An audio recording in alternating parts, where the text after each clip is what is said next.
Hello everyone, Fanta here, you're watching FANTAVISION, and today we are discussing how Cyberpunk is now officially worse than Anthem. That's right, everybody. Anthem has a higher score on Metacritic by 2 whole points. Look, okay.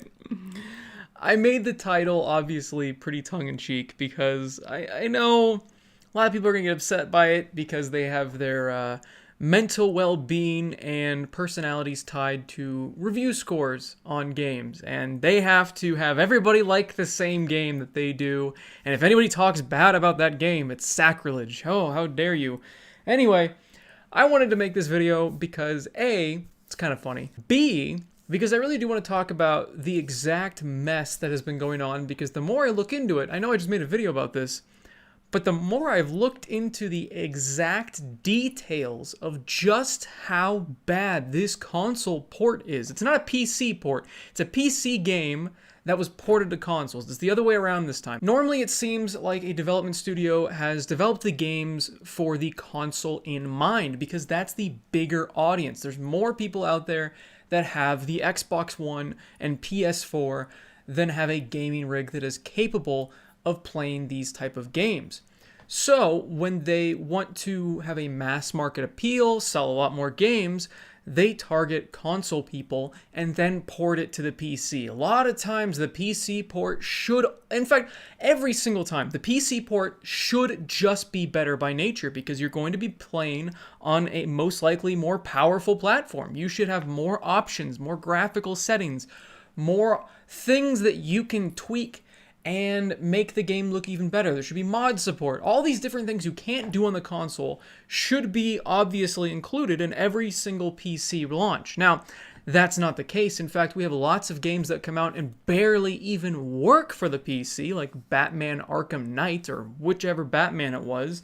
In fact, I think a lot of those Batman games barely worked for the PC. But this time, it's kind of the other way around. Now, the PC version, I'm not going to call it a port, the PC version, I mean, it's not perfect. It really isn't. I had a lot of bugs. I mean, the first 15 minutes I played the game, I had a hard lock. I could not get past a certain part.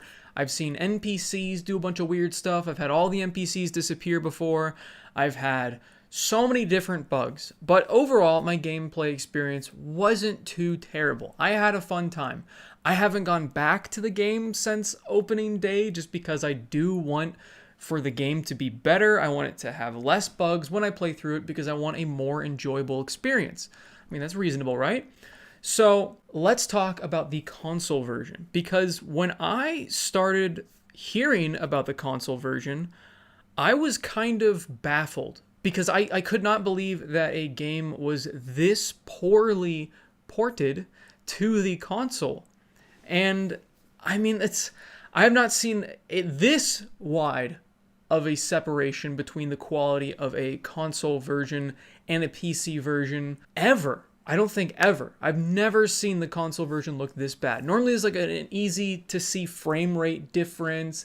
There's the shadows that will look better on the PC, but I've never seen the player models look this ugly, this bad, and run this poorly. Even on the PC, when I'm playing on high settings, I'm getting a lot of pop-in, but when I look at the console version, sometimes the pop-in, like, it's just not loading the textures at all, which again, I've had that happen a couple times in the PC, but it seems to be a normal thing on the PlayStation and Xbox. I've also had a couple people send me screenshots on Twitter showing like the different character models that they're looking at, and we've seen this graphical bug where the polygons are just not even there for the characters, and it's just this horrifying muddled mess of a character. And another reason why this is also appalling is because they've shown gameplay in the past of these systems and they didn't look like this. The gameplay we were shown was not the gameplay we actually have. And the entire time they were marketing the game, they were marketing it to be able to work on the PlayStation 4 and Xbox One. And not only that, not only is that enough damning evidence to show that not only were they trying to obfuscate the fact that it was not going to work well, but they were blatantly lying about the fact that it was going to work well by saying it's going to work just fine on consoles. We have the global community manager, Marcin Momot, straight up saying, I might have butchered his name, straight up saying that it runs fine. And we have articles from Destructoid saying it looks fine because that was what we thought. It's not like Destructoid was lying for them. We were looking at all the same, we were all looking at the same trailer. It was all the same trailer showing the Xbox One X and the Series X and was comparing those. And yeah, you could argue, well, yeah, but the Xbox One X is more powerful than the Xbox One. Yes, but it still shouldn't be this bad. You know what I mean? It should run. And yes, there are some people out there that will defend this game and they'll die on that hill and they'll say, well, my experience has been perfect. I've had no bugs. If a loud majority is saying that they're having issues, you shouldn't be okay with the game and the company skating by on just a couple people having a flawless experience. Like I said, even on the PC version, I don't have the most powerful PC in the world, but it's definitely not that bad to have these hard locks and these different issues that are issues with the game, not my computer. I'm not here complaining about the frame rate on the PC. I'm here complaining about things that are actually bugs and broken things that are happening. Now, my roommate, Adam, has been playing the game, and he's only had one bug, and that's it. But of course, he is now playing after this recent update has come out, and supposedly there's another big update coming out within a week or so. CDPR has come out and apologized about all this. They've had a meeting recently where they were talking to shareholders and people on their executive board, and they said that, you know, they're the ones responsible for pushing it out, and they were not getting the warning signs. It sounds like a lot of BS, which is unfortunate because CDPR, like they even say in the call, had a great reputation that they have now ruined completely. They have lied to all of us. They've shown us fake trailers, canned gameplay, and told us that it was going to run perfectly fine on consoles when now it's out and we can see, no, it's not. Critically, I mean, there's really not that many critics that have rated it for the current gen consoles. On Metacritic, there's like 7 or so. But the user score, even the user score, is lower on Cyberpunk 2077 than it is on Anthem. Now, you could just say, oh, review bombing, whatever. But that's still something you can look at. Not for the score itself, but for why it's there.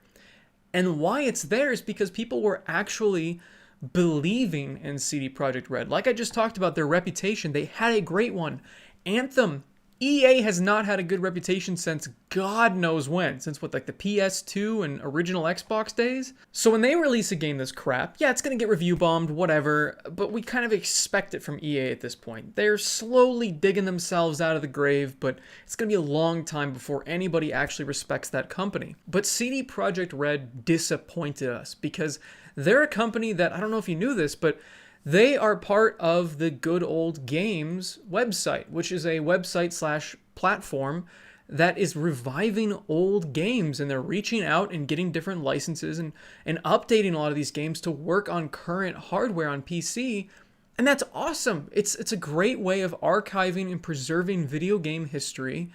And also, I mean, if you don't even want to look at something that specific and, you know, that niche, which I think you should, you look over what they did with The Witcher 3 and all the different things it came with. It came with the bestiary, it came with the soundtrack, stickers, all these different things. And they're even in Cyberpunk 2077, so they actually give you something along with the game for your money. When I see fanboys defending a company, I normally don't understand why, but with CD Projekt Red, I get it. I get why people are really trying to hold on to that love for that company, and they're really trying to defend it. But you gotta wake up, because CD Projekt Red has shown its true colors. It's just like all the other companies out there, and the number one thing they care about is money, not you. They don't care about you. Why are you defending them unless you work for the company? I never understood that for any other company. I get it for CD Projekt Red a little bit, but you gotta wake up, because this is the truth. Cyberpunk 2077 is the truth of what the company really is. And it's unfortunate, because I also loved CD Projekt Red. I've made that obvious in plenty of videos. I mean, In my manuals video, I talk about how it's awesome that they included it in their game. I talked about how it's one of the best games of all time, and CD Projekt Red is such a great company. And I mean, I just talked about how good of a company they are when it comes to preserving and archiving video game history, which to me is important. So to see them fall from grace sucks, but you have to hold them accountable. Now, do I think they can actually redeem themselves? I think so, but not completely. They will always have this stain of the lies and the different things that they did to try to cover up for the fact that they knew. Don't tell me that there weren't warning signs you didn't hear. You're an executive of the company. If you're an executive and you don't know what's going on, you shouldn't be an executive. It's that simple. If you don't know what your game's status is like, you don't know about the bugs, you don't know about all these different things that are incredibly obvious, you shouldn't be working for that company. But unlike EA, which supposedly is going to fix Anthem. They said back in October Anthem 2.0 is going to come out or something like that, but it's been almost 2 years since that game released, so it's kind of too little too late. They're really not going to bring a fan base back to that dead game. But if CD Projekt Red sticks true with their word and they actually fix this game, make it work on the current gen, or last gen technically, systems, and they make it work perfectly on everything else, I think they can bring themselves back from being a terribly regarded company to a decent company. I don't think they'll ever be the spotless, flawless company that we all enjoyed before, which even then they weren't, because they did participate in crunch and they were kind of whatever about it. They didn't really care the toll that it put on their developers and their employees. So when we started learning about that, it was already kind of like a sketchy thing. It's like, oh, maybe this company isn't what we thought. So let me know what you guys think in the comments down below. Will you ever trust CD Projekt Red again? Do you think they can actually come back from this? Or are you done with the company and you're going to just stop buying the games from them, kind of like a lot of people have done with EA? Thanks for watching, everyone. Like the video if you guys liked it. Subscribe for more content. And as always, have a fantastic day.